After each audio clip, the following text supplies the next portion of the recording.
आज हम कर्मचारियों के चयन यानी सिलेक्शन ऑफ पर्सनल की बात करें तो इसमें हम देखेंगे कि भर्ती के बाद की जो प्रक्रिया है कि भर्ती जो विज्ञापन निकाला था उसके अनुसार जो व्यक्तियों का चयन जो है करना है कि नहीं करना है। तो इसमें सर्वप्रथम देखिए इसकी जो मीनिंग अर्थ और परिभाषा की बात करें यानी मीनिंग एंड डेफिनेशन की बात करें तो सामान्य शब्दों में अगर हम बात करें तो कर्मचारियों के चयन से तात्पर्य जो भर्ती किए गए विभिन्न प्रार्थियों में से संस्था की आवश्यकता के अनुरूप योग्य प्रार्थियों को छांटना एवं नियुक्त करना है। यानी जो योग्य हैं, योग्यताधारी हैं, जो उस कार्य के लिए डिज़र्व करते हैं उनको नियुक्त करना है।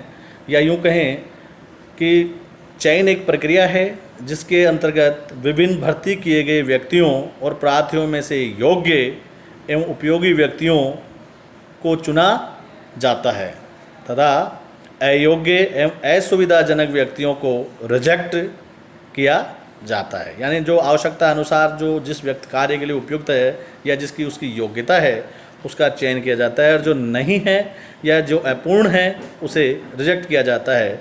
डेल योडर के अनुसार की बात करें कि चयन वह प्रक्रिया है जिसके अंतर्गत जिसमें प्रार्थियों को दो श्रेणियों में विभक्त कर दिया जाता है कि प्रथम तो वे जिन्हें नियुक्ति प्रस्ताव करना है और द्वितीय वे जिन्हें नियुक्ति प्रस्ताव नहीं करना है। यानी एक तो है कि जिनको चुन लिया, जिनको नौकरी देनी है, दूसरे जिनको रिजेक्ट कर दिया, जिनको मना कर दिया।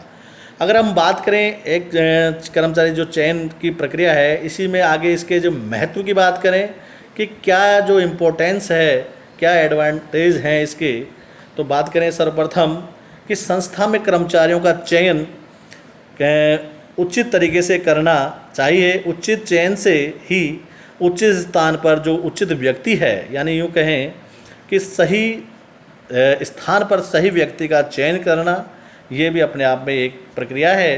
तो इसके जो सही व्यक्ति का चयन होने से जो निम्नलिखित लाभ हैं चयन के, वो सबसे पहला एक है संस्था की सफलता का आधार की बात करें कि अगर एक अच्छे कर्मचारी सफल संगठन का जो एक आधार होता है, अतः कोई भी संस्था उचित चयन प्रक्रिया का पालन करके संस्था की सफलता को सुनिश्चित कर सकती है। अगर हमने योग्य व्यक्ति को अगर चुना है तो उसमें संस्था में चार चांद लग जाएंगे। अगर हमने अयोग्य को चुन लिया या कहीं सिफारिशी या कहीं पैसे से या कहीं जैसे भी चुन लिया तो वो काम करने की बजाय अपनी धौंस जमाएंगे। यूँ कहें अगला पॉइंट लें, अगर इसकी लाभ की बात करें इंपॉर्टेंट महत्व की, तो सीमित आवर्तन, यानी यूँ कहें कि उचित एवं सही समय के द्वारा कर्मचारियों के आवर्तन जो टर्नओवर की बात है को कम किया जा सकता है। यानी आवागमन की जो स्थिति है कि छोड़ के चले गए या फिर कोई नई भर्ती करनी है, इससे संस्था को एक लंबी अवधि तक टिककर कार्य करने वाले कर्मचारी तो उपलब्ध होंगे ही, साथ ही संस्था को में जो खर्चा है यानी जो मितव्ययता भी प्राप्त होगी। आगे बात करें कर्मचारियों की लागतों में कमी कि जब सीधी सी बात है, जब आपको योग्य व्यक्ति मिल गया तो बार बार चयन भर्ती वाली जो प्रक्रिया है उससे नहीं गुजरना पड़ेगा। तो यूँ कहें कि लागतों में कमी, तो उचित समय चयन करने से एक लाभ ये भी होता है कि कर्मचारी लागतों में कमी आती है।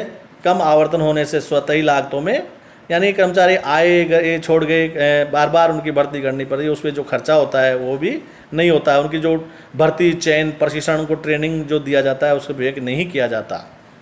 आगे बात करें कि प्रशिक्षण का कम आवश्यकता, जब आपके पास चुने हुए उचित योग्य व्यक्ति हैं तो आपको ट्रेनिंग की इनको ज़्यादा आवश्यकता नहीं पड़ेगी। यानी यूँ कहें कि जो ट्रेंड व्यक्ति हैं उनको अपने ज्ञान और चातुर्य से उस कार्य को वो आसानी से कर लेते हैं। उनकी जो बौद्धिक यूँ कहे योग्यता है वो बहुत ही अच्छी होती है।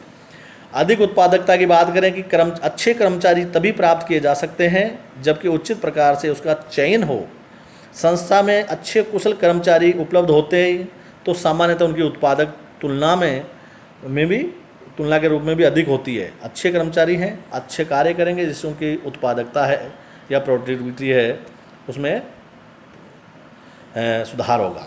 अगर बात करें संस्था की ख्याति की बात करें तो संस्था की ख्याति, क्योंकि जब नियमित और स्थायी कर्मचारी रहते हैं तो जिससे संस्था की ख्याति भी कि लोग 30 वर्षों से काम कर रहे हैं, कोई 20 वर्षों से कर रहा है, तो बड़ी एक सम्मान की उनके लिए भी और संस्था के लिए भी अच्छी बात है। जो मनोबल की बात करें तो मनोबल उचित प्रकार से चयन करने या पक्षपात न करने, योग्यता, कुशलता एवं अनुभव को पर्याप्त स्थान मिलने से संस्था में सभी कर्मचारियों का जो है मनोबल बढ़ता है।